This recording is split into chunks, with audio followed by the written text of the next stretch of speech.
Hello, Victorious readers, and welcome back.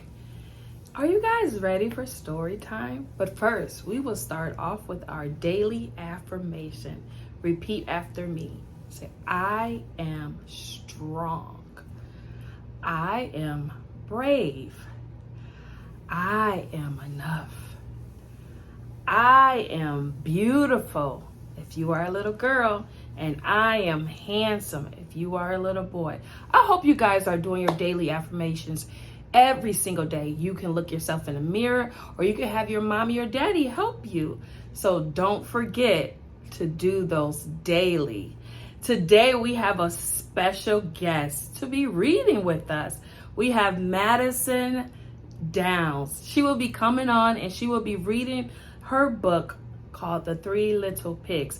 But first we bring her on, she's going to talk a little bit about herself. Are you guys ready?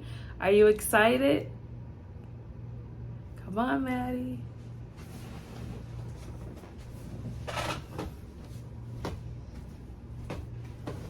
Hello, everybody.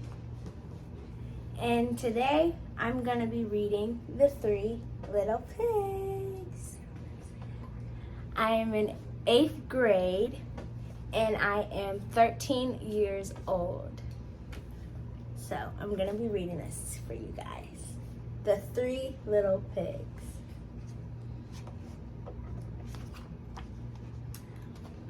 Once upon a time, 3 little piglets lived in a small, cozy home with their mother. Their names were Potter, Perry, and Parker. Potter was a relaxed sort of pig. He liked to play, eat, and sleep. Perry was a creative type of pig. He had lots of ideas, but he didn't always finish what he started. And Parker was a thoughtful little pig who worked hard and did everything just the way he was supposed to. This kind of annoyed his 2 brothers. Well, the 3 little piglets got older and bigger and rounder. One day their mother made a decision. You've grown too big for this little house, she said. It's time for you all to go off into the wide world and build homes of your own. So the 3 little pigs packed their bags and got ready to leave their too cozy home. Any advice for us, Mother? Asked Parker. Why, yes, said the mother. Watch out for that no good, big bad wolf who's always schooling around. And remember, always work hard to plan, and whatever you do, do the best that you can. The 3 pigs kissed their mother goodbye. Then they trotted out of the house, down the road, and out of the village. Before they had gone very far, they came to the big field full of golden haystacks. You know, said Potter quickly, I think I'll build my house out of straw. It's a nice color, and the house will be easy to build. I'm not sure that's a good plan, said Parker. Will it be warm enough? Will it keep out the rain? What will happen when the wind is too strong? Potter rolled his eyes. It would be a great house, he said. I still have time to play when I'm done. Then good luck to you, said Perry and Parker. They continued down the road. Soon Parker and Perry came to the shady grove of trees. You know, said Perry, I think I'll build my house out of logs. Logs are strong, and I can paint them different colors. That sounds like a good plan, said Parker. If you finish what you start. I will, said Perry, and he waved as Parker continued down the road. Perry stood and looked up at the trees. He said, cutting down those trees would take a long time. I'll just build my house with sticks from the ground instead. That's exactly what he did. Further down the road, Parker was busily planning his house. He bought bricks and stone and mortar for the walls. He bought strong oak planks for the doors. He worked on the house for days and days. But when he was done, he felt happy. Mother would be proud, he said. I worked hard and made my house the best it could be. Now, what none of the pigs realized was that someone very bad knew that they left their mother's house. And who do you think that someone was? Yes, it was the no good big bad wolf. First, the wolf went to the Potter's house.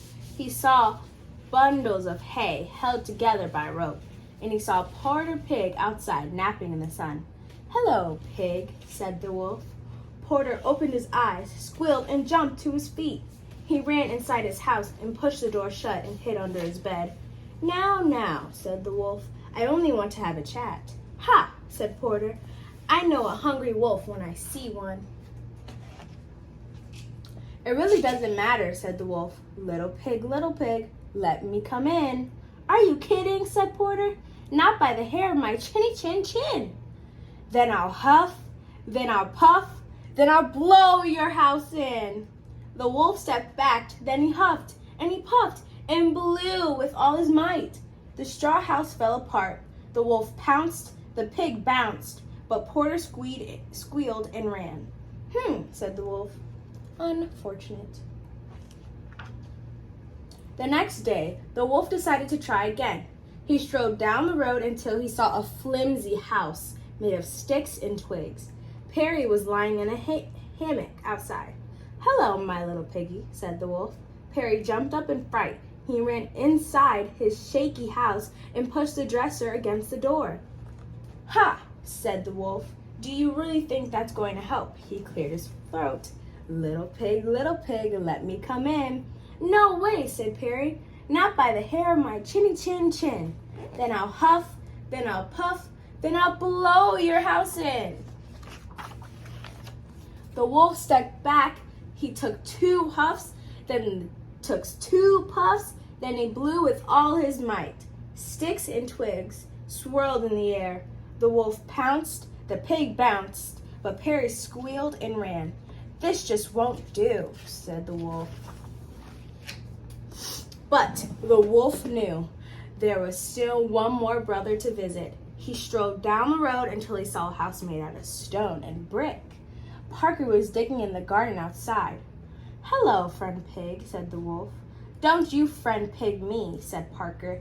"Leave now or you'll be sorry." "I doubt it," said the wolf. Parker went inside and slammed the door. The wolf heard the 3 locks locking from the 4 shutters slamming. He stood back. Little pig, let me come in." "Not by the hair of my chinny chin chin. Then I'll huff, then I'll puff, then I'll blow your house down." "Go ahead and try," said Parker. The wolf huffed 3 times and puffed 3 times. Then he blew with all his might. Nothing happened. "That's a surprise," said the wolf. Now he huffed 4 times and he puffed 4 times. Then he blew again with all his might. Still nothing. The wolf tried again and again and again. "This is not going the way that I expected," he said. Finally, the wolf fell flat on his back, puffing and wheezing. He heard the shutter creak open. "I knew my house would stand up to that no-good wolf," said Parker. "I'm just glad he didn't think about coming down the chimney." The shutter slammed shut. "The chimney?" whispered the wolf, springing to his feet. "Of course!" He sneaked to the side of the house and saw a pile of boxes stacked against the wall. "This makes it even easier," he chuckled. He climbed up the box he kept across the roof. Then he jumped into the opening and slid down the chimney. But down below, water bubbled in the big black kettle that was hanging from the fireplace. Parker threw more wood into the roaring fire. "Here I come, little pig," said the wolf. "You weren't so clever after all." "Oh no," said Parker. The wolf landed in the kettle with a loud kerplunk. Water steamed and boiled around him. The wolf howled in pain and shot right back up to the chimney. The water had boiled off his hair from his fur. "Oh no," cried the wolf. He was so embarrassed that he left the country, never to be seen again. Porter and Perry moved in with their brother, and they lived happily ever after. Thank you for reading with me. Bye, Victorious readers.